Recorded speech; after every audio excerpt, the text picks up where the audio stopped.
तो गाइज पिछले क्लास में आपने पढ़ा था पर्सनल प्रोनाउन के बारे में और मैंने आपको बताया था कि पर्सनल प्रोनाउन क्या होता है, पर्सनल प्रोनाउन के अंतर्गत कौन कौन से शब्द पढ़ते हैं। तो आज हम लोग को देखना है पर्सनल प्रोनाउन का केस। मुख्य रूप से आप जानिए कि पर्सनल प्रोनाउन का केस क्या होता है। तो लिखे हैं according to case the forms of personal pronoun. Case के अनुसार पर्सनल प्रोनाउन का रूप कैसा होता है, पर्सनल प्रोनाउन अपना फॉर्म अपना रूप कैसे कैसे बदलता है केस के अनुसार, अकॉर्डिंग टू कारक के अनुसार।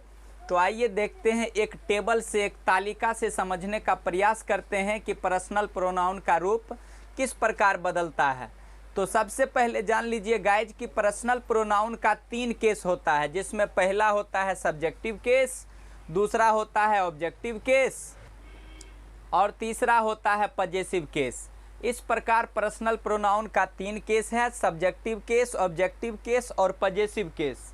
जिसमें सब्जेक्टिव केस के अंतर्गत हम लोग पढ़ते हैं आई और वी के बारे में, जिसमें आई सिंगुलर है और वी प्लूरल है, और ये आई और वी दोनों फर्स्ट पर्सन के अंतर्गत आते हैं।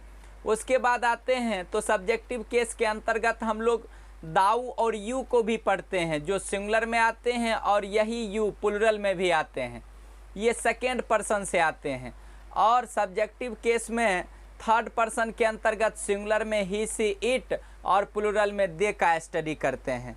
तो इस प्रकार सब्जेक्टिव केस के अंतर्गत आने वाले वर्ड हो गए आई, वी, दाऊ या यू, ही, सी, इट और दे। ये सब आपके कहलाते हैं सब्जेक्टिव केस या नॉमिनेटिव केस।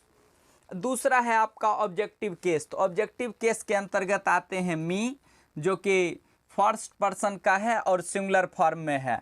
अस, इसको देखिए अस को, ये भी फर्स्ट पर्सन का है जो कि प्लूरल फॉर्म में है।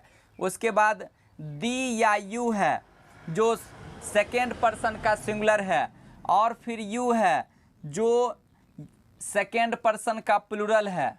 फिर थर्ड पर्सन में हिम, हर और इट है जो कि सिंगुलर है, और थर्ड पर्सन में प्लूरल फॉर्म में देम है। तो पर्सन, नंबर और केस तीनों चीज हम आपका क्लियर कर रहे हैं।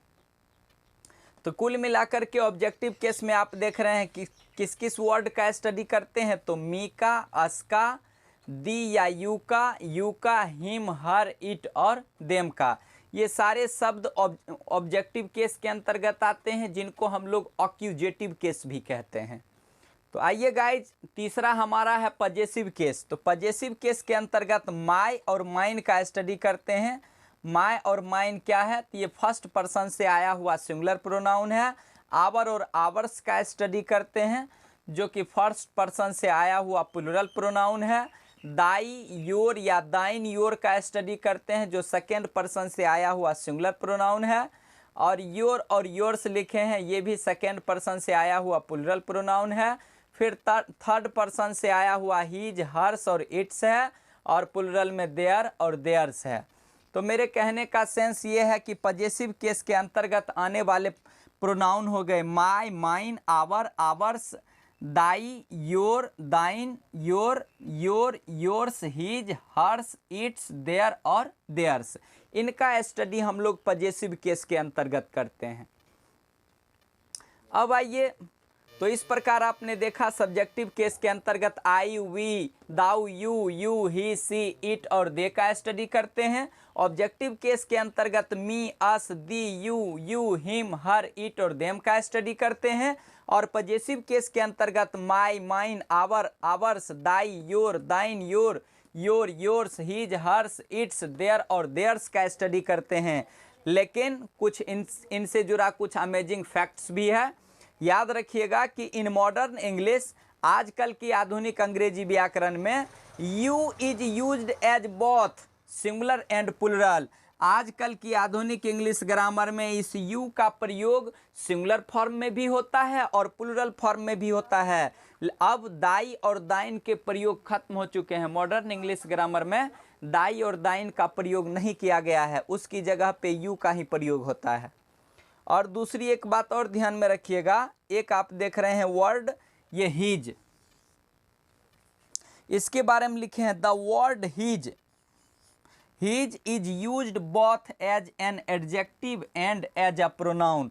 हीज एक ऐसा प्रोनाउन है जिसका प्रयोग सेंटेंस में एडजेक्टिव के रूप में भी होता है और प्रोनाउन के रूप में भी होता है। तो आखिर कैसे समझेंगे कि ये एडजेक्टिव है और कैसे समझेंगे प्रोनाउन है? तो याद रखिएगा, जब हीज के बाद नाउन का प्रयोग होगा तब हीज पजेसिव एडजेक्टिव कहलाते हैं। जब हीज के बाद नाउन का प्रयोग होगा तब हीज पजेसिव एडजेक्टिव कहलाते हैं। लेकिन जब हीज के बाद विदाउट नाउन यानी हीज के बाद नाउन का प्रयोग नहीं होगा, याद रखिएगा, जब हीज के बाद नाउन का प्रयोग नहीं होगा तब हीज को हम लोग पजेसिव प्रोनाउन कहते हैं।